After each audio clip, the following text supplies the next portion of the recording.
long before modern hospitals, vaccines, and digital diagnostics existed.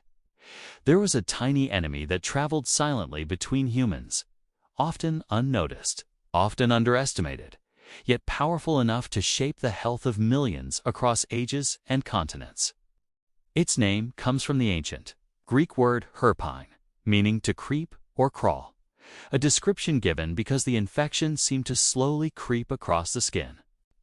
Over centuries, that creeping enemy became known by a name that echoes fear, confusion, and stigma: Herpes Simplex.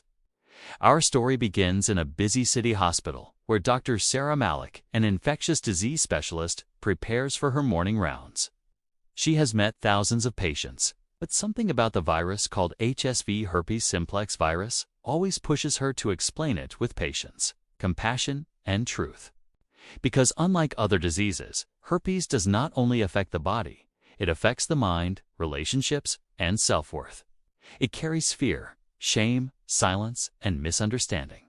She enters the examination room where a young man named Asen sits quietly, avoiding eye contact. He works as a security guard, often standing for long hours in harsh weather. Recently, he noticed painful blisters near his mouth, recurring every few months. Embarrassment kept him silent until the pain forced him to seek help. Asen is not alone. Billions worldwide carry HSV, and many, like him, stay silent due to stigma. Dr. Sarah sits across from him and begins to explain in a gentle voice. There are two major types of herpes simplex virus. HSV-1, usually affecting the mouth and lips, causes cold sores, small painful blisters that can appear suddenly and return again and again. HSV-2, on the other hand, mostly affects the genital area and spreads primarily through intimate contact. Both viruses work similarly. Once they enter the body, they remain hidden inside nerve cells, waiting for moments of stress, fever, sunlight, weak immunity, or emotional exhaustion to awaken and cause flare-ups. Asen listens, surprised. So this stays forever? He asks. Dr. Sarah nods with honesty. Yes, the virus stays for life, but the symptoms, the pain, the outbreaks, all of that can be controlled. People with herpes can live perfectly normal, healthy lives. His shoulders relax a little as she continues explaining the symptoms. It often begins with itching, tingling, or burning, followed by clusters of fluid-filled blisters that eventually break and form painful sores. Some people also develop fever, swollen lymph nodes, fatigue, or headaches, especially during the first infection. For many, the first outbreak is the worst. Later ones tend to be milder and shorter. Dr. Sarah then shares a truth that surprises most people. Not everyone shows symptoms at all.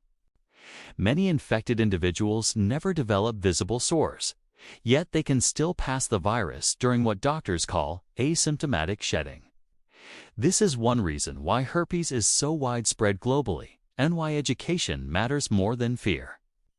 Asen, like millions, wonders where it came from, so Dr. Sarah explains the etiology beautifully. The origin of herpes is as old as human civilization. Scientists have traced HSV-1 to ancient human ancestors over 6 million years ago, and HSV-2 likely jumped from early primates to humans long before recorded history. Humans and herpes essentially evolved together. In today's world, the virus spreads through direct contact: kissing, sharing personal items, or sexual transmission in the case of HSV-2. It does not spread through toilets, swimming pools, or casual touch, yet myths continue to confuse people. One of the biggest reasons for the virus's persistence is global inequality. In poorer communities, crowded living conditions, lack of health education, and limited access to medical care increase the spread. In richer regions, awareness might be higher, but stigma remains strong, making people avoid diagnosis or treatment. Age also plays a role. Children often contract HSV-1 through common contact, while HSV-2 is more common in sexually active adults. Gender influences risk too.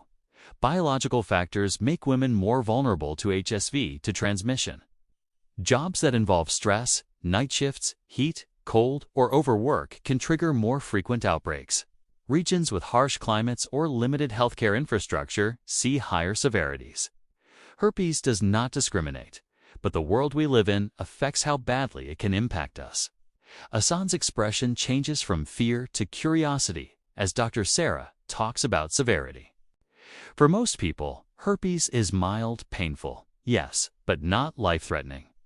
However, in individuals with weak immune systems, such as cancer patients, newborns, or people with uncontrolled illnesses, it can be more dangerous. Rarely, HSV can spread to the eyes, causing keratitis, or even reach the brain, causing encephalitis, a medical emergency. These cases are rare, she reassures him, but they highlight why timely treatment matters. When Hassan asks how to treat it, Dr. Sarah smiles, relieved. Treatment is simple and effective. Antiviral medications. Drugs like acyclovir, valacyclovir, and famciclovir reduce pain, speed, healing, and prevent future outbreaks. For people with frequent episodes, doctors may recommend suppressive therapy, daily antiviral doses to keep the virus quiet. Lifestyle changes also help. Enough sleep, stress control, hydration, a healthy diet, protection during sexual contact, and avoiding triggers like excessive sunlight or illness. There is no permanent cure, she says, but there is powerful control. Think of it like fire, she explains. You can't remove the spark forever, but you can prevent the flames. Hassan asks about vaccines. Dr. Sarah replies that a fully approved herpes vaccine does not exist yet, though several are under research, giving hope for the future. Scientists around the world are working on solutions that could one day prevent infections or reduce their severity drastically. Next comes the question that troubles everyone. How do I prevent spreading it to my family? Dr. Sarah answers with compassion. Avoid kissing or sharing utensils during active cold sores. Use protection in sexual contact and avoid intimacy during outbreaks. Wash hands, keep sores covered, and be honest with partners. Honesty saves relationships, she says. Hiding the infection destroys more than the virus ever could. Her words linger in the air. Hassan begins to see herpes not as a curse, but as a manageable part of life, something that millions silently live with. He realizes that his real enemy is not the virus itself, but fear, shame, and lack of knowledge. Before he leaves, Dr. Sarah tells him something that becomes the heart of our story. Illness does not define your worth. Your courage does. He nods, finally smiling. As he walks outside the hospital, the city seems different. The virus hasn't vanished. His challenges haven't disappeared, but knowledge has replaced fear. And knowledge is a weapon far stronger than herpes itself. Across the world, from crowded villages in low-income countries to skyscraper-filled cities of wealthy nations, the story is the same. People from all ages, genders, jobs, and regions face this ancient virus. Some ignore it, some panic, some suffer silently. But those who learn the truth find peace, control, and hope. Herpes is not a symbol of weakness or impurity. It is a medical condition, nothing more.